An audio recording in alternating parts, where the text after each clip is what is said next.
கொரட்டை விடுறவங்களுக்கு இப்படி ஒரு ட்ரீட்மெண்ட் இருக்குங்கிறது உங்களுக்கு தெரியுமா?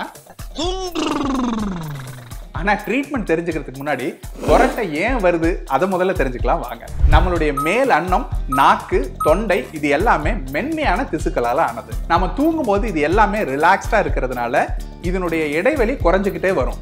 யாருக்கெல்லாம் இந்த இடைவெளி ரொம்ப குறைவா இருக்கோ அவங்களுக்கு மூச்சு காற்றை ரொம்ப வேகமா உள்ள இழுக்கும் போது ஒரு பலூன்ல காத்தை ஊதிட்டு மவுத்தை மட்டும் பிடிச்சிட்டு காத்தை வெளியில விட்டா எப்படி அந்த பலூன் அதிருமோ அதே போல இந்த மென்மையான திசுக்கள் அதிரி கொரட்டைங்கிற சத்தத்தை உருவாக்கும். இதுல நிறைய பேருக்கு இந்த கீழ்த்தாடை ரொம்ப பின்னாடி போயிருக்கும்.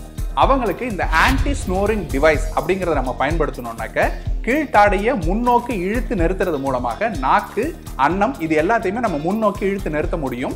உங்களுக்கு மூச்சு காற்றுக்குண்டான பாதையை பெருசாக்குறது மூலமா இந்த கொரட்டையும் தடுக்க முடியும். இந்த டிவைஸ் பத்தி இப்பதான் புதுசா கேள்விப்படுறீங்களா? உங்களோட டென்டிஸ்ட போய் மறக்காம கேளுங்க.